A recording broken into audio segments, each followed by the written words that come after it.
Hello aspirants, welcome to my channel. Today we are going to learn the most important process which is glycolysis. ठीक है, ये process आपके school के exam के लिए तो इम्पॉर्टेंट है ही, but also it is important for your NEET exam क्योंकि इसमें एटीपी के बारे में, फिर एनएडी, एच प्लस के बारे में और कई सारे जो इंटरमीडिएट्स बनते हैं इनके बारे में क्वेश्चंस पूछे जाते हैं. ठीक है, सो लेट्स स्टार्ट. तो सबसे पहले आपको मैं ग्लाइकोलिसिस का बेसिक मीनिंग बताना चाहूँगी विच इज़ कि ग्लाइकोलिसिस एग्जैक्टली होता क्या है. ठीक है, so glycolysis is what, here the glyco word stands for glucose and lysis means break down. ठीक है, तो इस पूरे प्रोसेस में होने क्या वाला है, ग्लूकोज का ब्रेक डाउन. सिंपल थिंग, सबसे पहले हमें ये चीज़ याद रखने की ग्लाइकोलिसिस का मतलब क्या होता है, ग्लूकोज का ब्रेक डाउन. ठीक है, now the second thing is कि ग्लूकोज का ब्रेक डाउन तो होगा बट ग्लूकोज कन्वर्ट किस में होगा. ठीक है, टूटेगा पर टूट के बनेगा क्या, तो टूट के what it will make 2 moles of pyruvic acid. Now why here is 2 moles of pyruvic acid. ठीक है, big question. Now as we know कि glucose is a 6 carbon compound. ठीक है, glucose is something like this.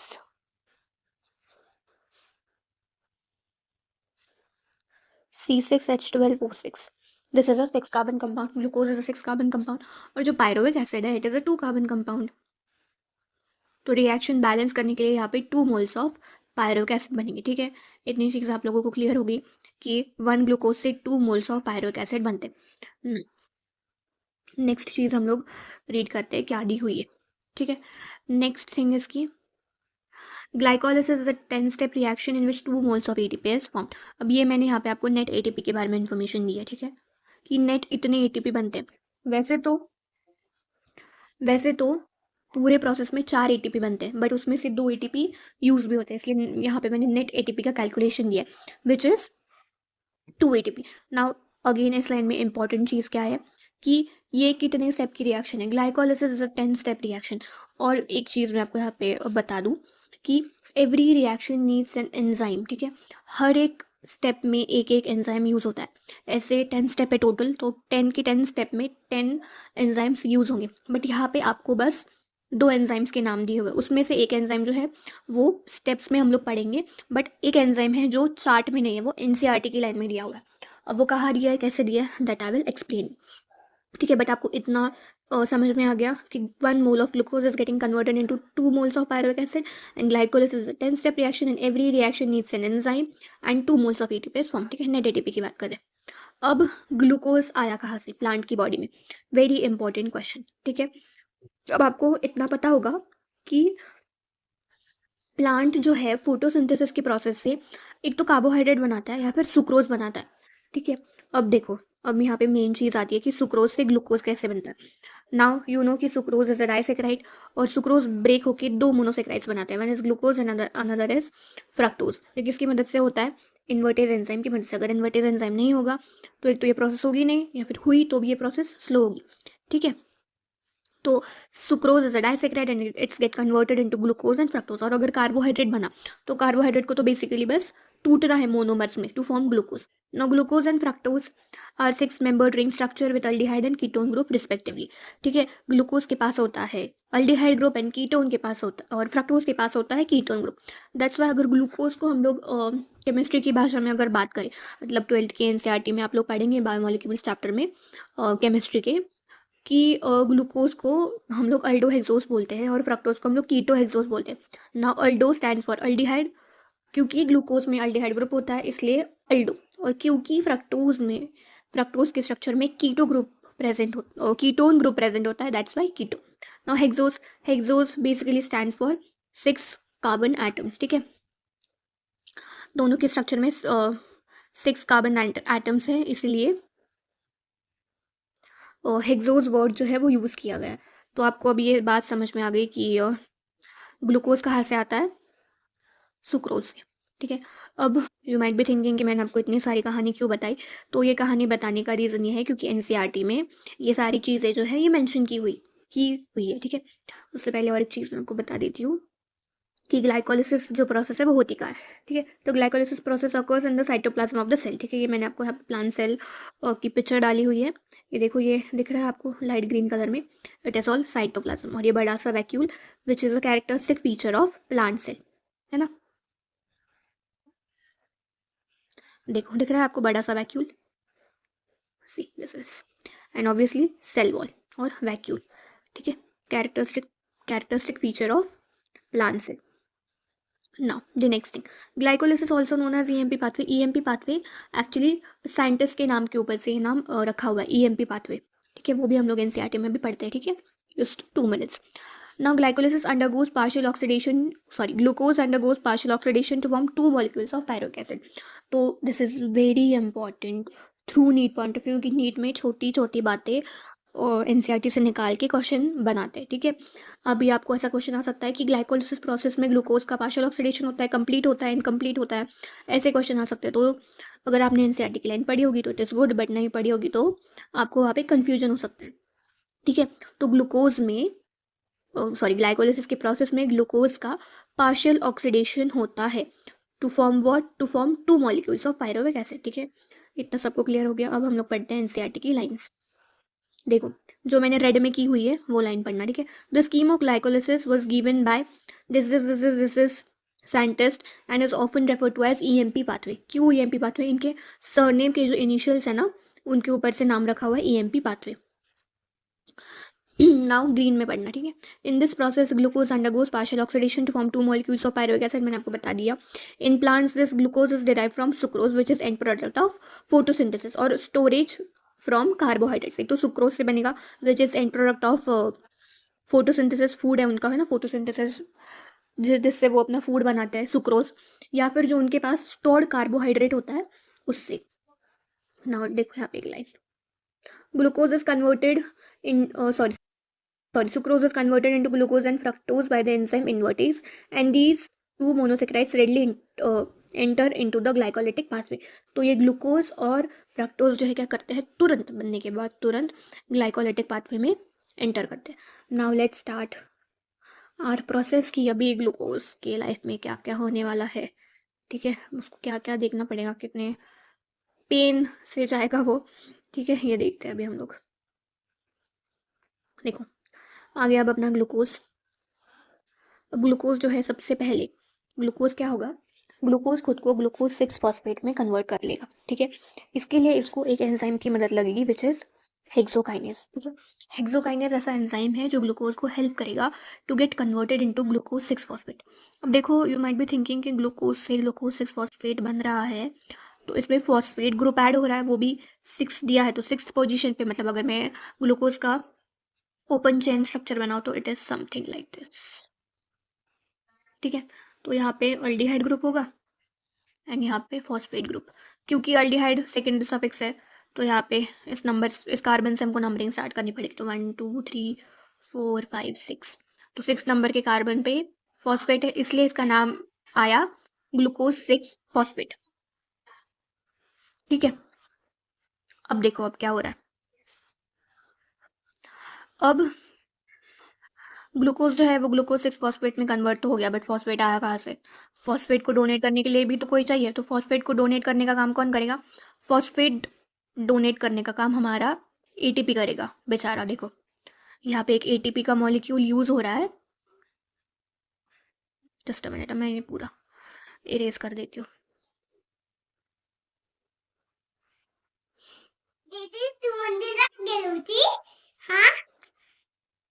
देखो अब यहाँ पे phosphate group आया कहाँ से? तो फॉस्फेट किसने डोनेट किया? एटीपी ने. ठीक है, एटीपी के पास 3 फॉस्फेट होते हैं, एडेनोसिन ट्राइफॉस्फेट. एडेनोसिन के स्ट्रक्चर में 3 फॉस्फेट है. उसने अपना एक फॉस्फेट ग्लूकोज को दे दिया और ग्लूकोज से बन गया ग्लूकोज 6 फॉस्फेट, और वो खुद किस में कन्वर्ट हो गया? 1 एडीपी में, एडेनोसिन डाइफॉस्फेट. ये प्रोसेस सबको समझ में आ गई कि एटीपी से एडीपी क्यों बना? क्योंकि एटीपी ने अपना एक फॉस्फेट ग्लूकोज को दे दिया. ठीक है, तो यहाँ पे फॉस्फोराइलेशन प्रोसेस हो रही है और किसके मदद से हो रही है? हेक्सोकाइनेज एंजाइम की वजह से. And this is also a energy yielding process, क्योंकि इसमें एटीपी हमारा यूज हो रहा है, खर्च हो रहा है. नाउ आप में से बहुत लोगों को शायद पता होगा कि glucose and fructose are isomers of each other, so they are interconvertible. तो यहाँ पे बस सिंपल ग्लूकोज जो है वो अपने आइसोमर फ्रक्टोज में कन्वर्ट हो रहा है. तो देखो ग्लूकोज 6 फॉस्फेट कन्वर्ट हो रहा है फ्रक्टोज 6 फॉस्फेट में. सिंपल बस आइसोमराइजेशन प्रोसेस है, बाकी कुछ भी नहीं है. ठीक है। फर्स्ट स्टेप में फॉस्फोराइलेशन, सेकंड स्टेप में आइसोमराइजेशन। फर्स्ट स्टेप में हेक्सोकाइनेज और एनर्जी यूज हो रही है, एंड सेकंड प्रोसेस में तो कोई एंजाइम का नाम हमें दिया ही नहीं है। ठीक है, एनसीईआरटी में भी मेंशन किया हुआ नहीं है, बस हम लोगों ने इन्वर्टेज के बारे में पढ़ा, वो एक है, एंड यहाँ पे हेक्सोकाइनेज। अब हम लोग आते हैं हमारे मेन टेबल पे। ठीक है, दिस इज द टेबल जो हमें अभी पढ़ना है। ठीक है, अब हमने इतना पढ़ लिया कि ग्लूकोज से ग्लूकोज 6 फॉस्फेट कैसे बना, ग्लूकोज 6 फॉस्फेट से फ्रक्टोज 6 फॉस्फेट कैसे बना, सिंपल आइसोमराइजेशन प्रोसेस से। अब फ्रक्टोज में देखो और एक फॉस्फेट ग्रुप ऐड हो रहा है। ठीक है, फर्स्ट नंबर के कार्बन पे 1,6 बिस फॉस्फेट है ना, सो दिस इज फ्रक्टोज। 1 2 3 4 5 6, देखो फर्स्ट नंबर के कार्बन पे। But you might be thinking यहाँ पे तो अल्डिहाइड ग्रुप था, बट मैंने आपको पहले ही बताया था कि अगर ग्लूकोज होगा तो अल्डिहाइड ग्रुप होगा, और अगर कीटोन होगा, सॉरी अगर फ्रक्टोज होगा तो कीटोन ग्रुप होगा। तो कीटोन ग्रुप का भी प्राइमरी कार्बन पे होता है नहीं ना, कीटोन ग्रुप हमेशा सेकेंडरी कार्बन पे होता है, तो यहाँ पे कीटोन ग्रुप होगा, इसलिए यहाँ पे फर्स्ट और 6 पोजीशन पे फॉस्फेट है। तो फ्रक्टोज 1,6 बिस फॉस्फेट यहाँ पे हमारा रेडी है। अब फ्रक्टोज 1,6 बिस फॉस्फेट में बेसिकली एक रिएक्शन होगी which is called as cleavage reaction. ठीक है, क्लीवेज होगा मतलब बेसिकली यहाँ से ये जो चेन है ये ब्रेक हो जाएगा, और अगर इसको नंबरिंग करें तो 1 2 3, दिस इज 1 2 3। तो यहाँ पे दो मॉलिक्यूल्स बनेंगे, एक बनेगा डाईहाइड्रोक्सी एसीटोन फॉस्फेट और दूसरा बनेगा glycerol aldehyde 3 phosphate. Glycerol aldehyde 3 phosphate क्यों बोल रहे, क्योंकि अगर आप लोग ये स्ट्रक्चर देखोगे तो इस पे थर्ड नंबर के कार्बन पे फॉस्फेट ग्रुप है, इसीलिए ग्लिसरल अल्डिहाइड 3 फॉस्फेट। और यहाँ पे सिंपली वन को तो हम मेंशन नहीं करते पोजीशन में, इसलिए डाईहाइड्रोक्सी एसीटोन फॉस्फेट। ठीक है, दो प्रोडक्ट्स बनेंगे। बट आपको यहाँ पे एक साइन जो यहाँ पे दी हुई है एनसीईआरटी में, विच इज वेरी इंपॉर्टेंट, इसका ख्याल आपको रखना है कि यहाँ पे डबल फेस्ड एरो है। ठीक है, इसको केमिस्ट्री की लैंग्वेज में फिश हुक एरो भी बोलते हैं।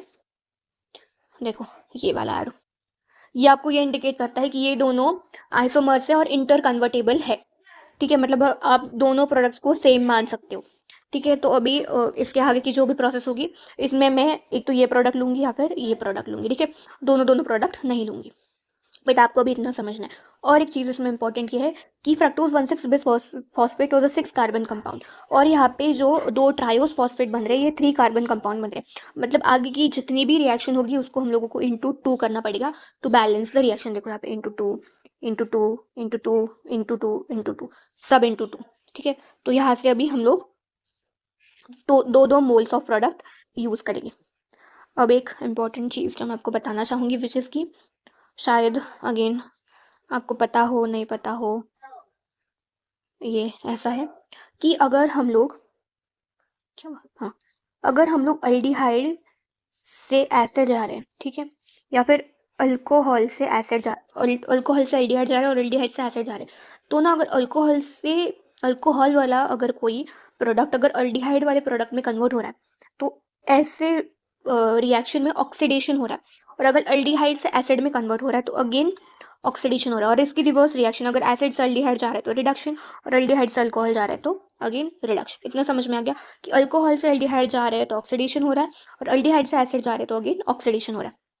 अब मैंने आपको ये इतनी बड़ी कथा इसलिए सुनाई ताकि आपको ये नेक्स्ट वाली जो प्रोसेस है, नेक्स्ट प्रोसेस तो नहीं बोल सकते, नेक्स्ट जो स्टेप है वो आपको याद रहे। ठीक है, देखो क्या है अभी, जहाँ पे अगर आप लोग नाम अच्छे से रीड करो तो this is glycerol अल्डी, my God,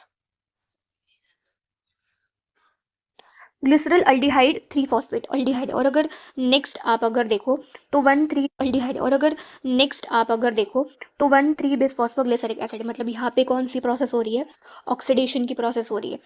aldehyde से एसिड बन रहा है तो यहाँ पे कौन सी प्रोसेस हो रही है, ऑक्सीडेशन। ऑक्सीडेशन मतलब क्या, एक तो लॉस ऑफ इलेक्ट्रॉन्स या फिर loss of H plus ion.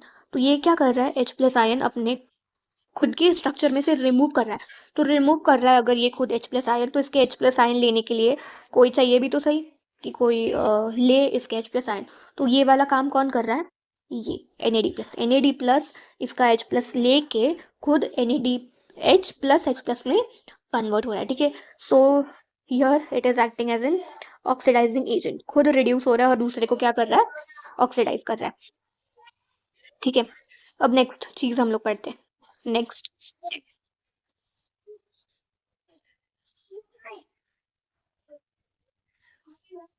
यहाँ पे और एक चीज है, इफ यू नोटिस्ड इट और नॉट आई डोंट नो, वो ये है कि यहाँ पे ना और एक फॉस्फेट ग्रुप ऐड हो रहा है, ठीक है। ग्लिसरल अल्डिहाइड 3 फॉस्फेट से 1,3 बेस फॉस्फोग्लिसरिक एसिड बन रहा है, ठीक है। ऑक्सीडेशन तो हो ही रहा है, बट एक फॉस्फेट ग्रुप भी ऐड हो रहा है। अभी ये फॉस्फेट ग्रुप यहाँ पे ऐड हो रहा है, तो आप ये सोच रहे होंगे कि यहाँ पे अगेन एक एटीपी यूज़ होगा, बट ये आपको रिएक्शन में नहीं दिखाया हुआ। ये आपको एनसीईआरटी की लाइन में ये चीज़ आपको मेंशन की हुई है, ठीक है। ये यहाँ पे नहीं है, बट आप हम लोग अभी जब एनसीईआरटी पढ़ेंगे तब मैं आपको एक्सप्लेन करूँगी, ठीक है। बट आपको इतना समझ में आ गया कि एक तो इस स्टेप में ऑक्सीडेशन हो रहा है और दूसरा फॉस्फोराइलेशन भी हो रहा है, बट एटीपी का और यहाँ पे कोई एटीपी के बारे में कुछ बताया नहीं गया है। बस इतना बताया है कि बस नाम लिख के दिया है, बट एनसीईआरटी की लाइंस में मेंशन किया हुआ है। नाउ 1,3 बेस फॉस्फोग्लिसरिक एसिड बन गया। अब सिंपली इसमें से क्या होगा, एक फॉस्फेट रिमूव हो जाएगा। देखो कुछ ऐसा स्ट्रक्चर होगा इसका, एक फर्स्ट नंबर पे कार्बन इसलिए 1, और दूसरा थर्ड नंबर पे कार्बन इसलिए 1,3 बेस फॉस्फोग्लिसरिक एसिड। अब और एक चीज़ जो यहाँ पे दी हुई है कि फॉस्फेट में एक फॉस्फेट उसने निकाल तो लिया, पर ये फॉस्फेट जाएगा कहाँ पे, तो ये फॉस्फेट अभी कौन गेन करेगा, एडीपी।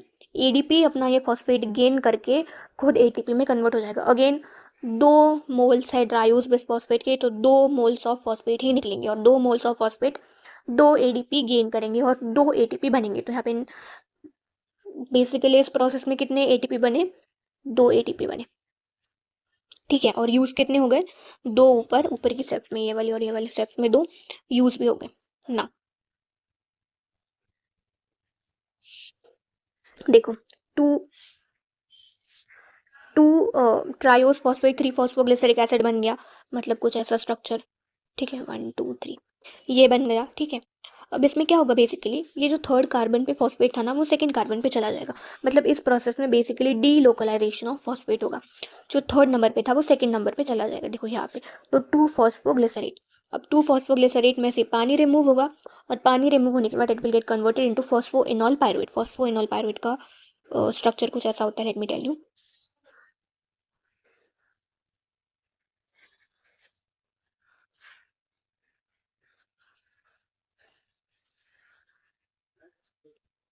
देखो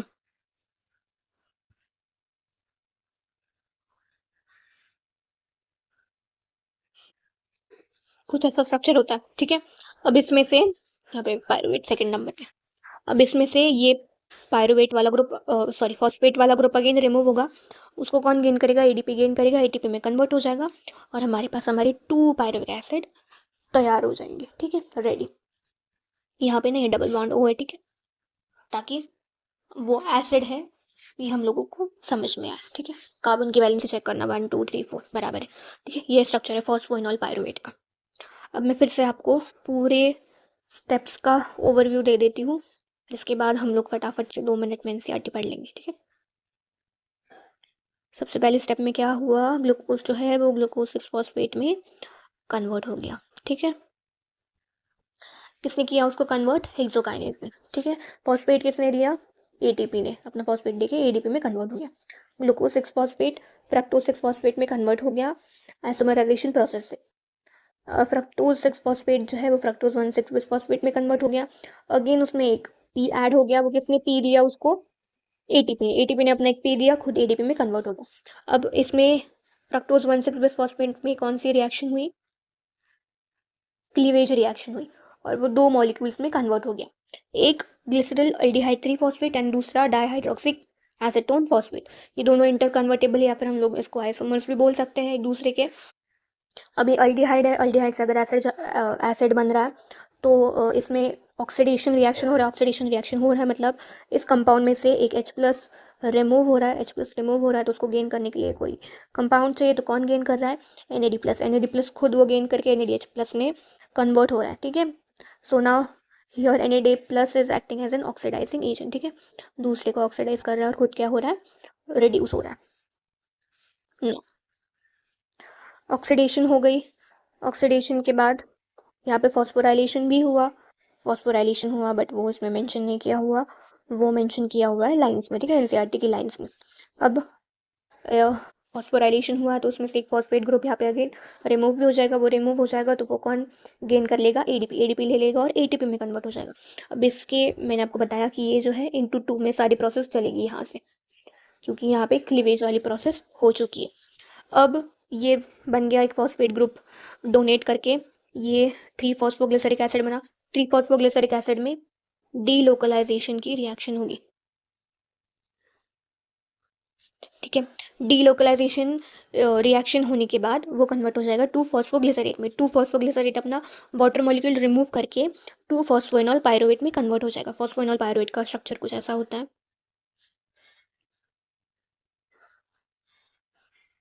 इसमें से अगेन मॉलिक्यूल रिमूव करके 2 फॉस्फोइनॉल पायरुवेट में कन्वर्ट हो जाएगा। फॉस्फोइनॉल पायरुवेट का स्ट्रक्चर कुछ ऐसा होता है।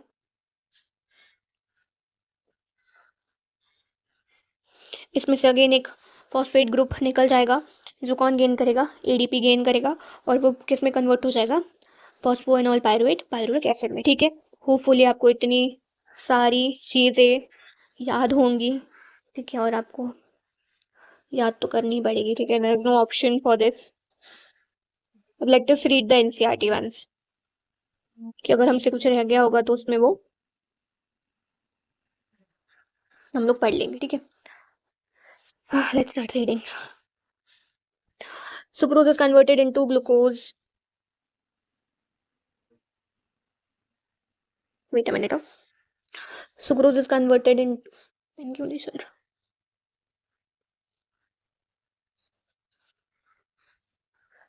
sucrose is converted into glucose and fructose by the enzyme invertase, and these two monosaccharides readily enter into the glycolytic pathway, ठीक है। Glucose and fructose are phosphorylated to give rise to glucose 6 phosphate by the activity of enzyme hexokinase। Glucose 6 phosphate में hexokinase enzyme की मदद से convert होता है। This phosphorylated form of glucose then isomerized to produce fructose 6 phosphate, ठीक है। Isomerisation process होता है ग्लूकोज 6 phosphate से फ्रक्टोज 6 phosphate में कन्वर्ट होने के लिए। ना subsequent steps of metabolism of glucose and fructose are same. तो अगर हम लोग फ्रक्टोज को भी हमारा एज अ मेन कंपाउंड ले तो उसमें भी सेम प्रोसेस होगा, क्योंकि दोनों भी आइसोमर्स है, ठीक है। देखो एंड में बनना तो फ्रक्टोज 6 फॉस्फेट ही है ना, फ्रक्टोज 6 फॉस्फेट ही तो आगे की कहानी कर रहा है। तो हम लोग ग्लूकोज अगर यूज करेंगे तो भी चीजें सेम ही रहेंगी, और फ्रक्टोज अगर यूज करेंगे तो भी चीजें सेम ही रहेगी, ठीक है ना। The various steps of glycolysis are depicted in figure 14.1. In glycolysis, a chain of 10 reactions under the control of different enzymes takes place to produce pyruvate from glucose, ठीक है। 10 steps and 10 different enzyme इस reaction को control करते हैं, यहाँ पे दिया हुआ है, देखो, कंट्रोल ऑफ डिफरेंट एंजाइम, ठीक है। हर एक स्टेप में डिफरेंट एंजाइम यूज होता है।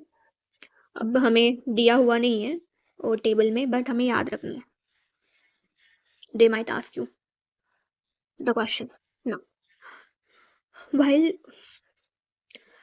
studying the steps of glycolysis, please note the steps at which utilization of synthesis of ATP or NADH plus takes place. तो ATP और NADP कब use हो रहा है ये हमें याद रखना है। ATP is utilized at 2 steps. First, in the conversion of glucose into glucose 6 phosphate, and second in the conversion of fructose 6 phosphate to fructose 1,6 bisphosphate. Now, the fructose 1,6 bisphosphate is split into dihydroxyacetone phosphate and 3-phosphoglycerol aldehyde, ठीक है। Cleavage reaction हो रहा है, ठीक है, separate हो रहा है, फ्रक्टोज ब्रेक हो रहा है, किसमें, डाइहाइड्रोक्सीएसीटोन बिसफॉस्फेट और 3-phosphoglycerol aldehyde में। We find that there is one step when NADH plus H plus is formed from NAD plus. This is when 3-phosphoglycerol aldehyde PGAL is converted to 1,3-bisphosphoglycerate, ठीक है। BPGA में जब convert हो रहा है, oxidation हो रहा है, तब हमने ये चीज़ नोटिस की कि NAD प्लस से NADH plus plus H plus बन रहा है। 2 redox equivalents are removed in the form of 2 hydrogen atoms. 2 क्यों बोल रहे हैं, क्योंकि मैंने आपको बताया कि क्लीवेज रिएक्शन हो रही है, 3 कार्बन कंपाउंड बन रहा है, तो उसको हम लोगों को रिएक्शन को बैलेंस करने के लिए 3 इंटू 2 6 करना पड़ेगा, क्योंकि ग्लूकोज में 6 नंबर ऑफ कार्बन एटम्स है। From PGAL and transfer to from PGL and transfer to 1 molecule of NAD plus. तो ये हाइड्रोजन एटम जो है वो PGL से निकल के NAD प्लस में जा रहा है। PGAL is oxidized with inorganic phosphate to get converted into BPJ, ठीक है। अब PGAL जो है, इसमें देखो मैंने आपको बताया ना, फॉस्फेट, इनऑर्गेनिक फॉस्फेट यहाँ से आ रहा है। हम बोलते हैं ना, एक minute, ADP plus IP, this is inorganic phosphate, तो यहाँ से हम लोगों को वो फॉस्फेट मिल रहा है, ठीक है, यहाँ से वो फॉस्फेट मिल रहा है हमें। BPGA. BPGA means 1,3-bis-phosphoglyceric acid. Now, the conversion of BPGA to 3-phosphoglyceric acid is also an energy yielding process. ठीक है, इसमें भी क्या हो रहा है, energy, BPGA to 3-phosphoglyceric acid is also an energy yielding process में भी क्या हो रही है, एनर्जी यूज हो रही है. This energy is trapped by the formation of ATP.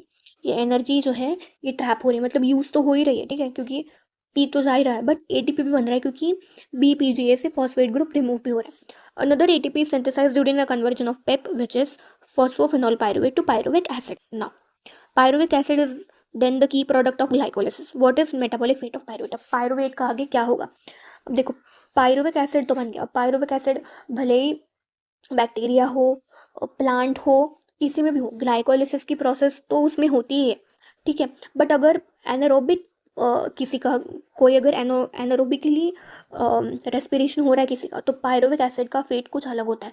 कोई एरोबिकली हो रहा है तो पायरुविक एसिड का फेट अलग अलग होता है. पायरुविक एसिड का फेट मतलब बेसिकली पायरुविक एसिड जो है वो अलग कंपाउंड में कन्वर्ट होता है, ठीक है. Thanks for watching. If you want more such videos then please let me know in the comment section कि आपको कौन से टॉपिक पे वीडियोस चाहिए है.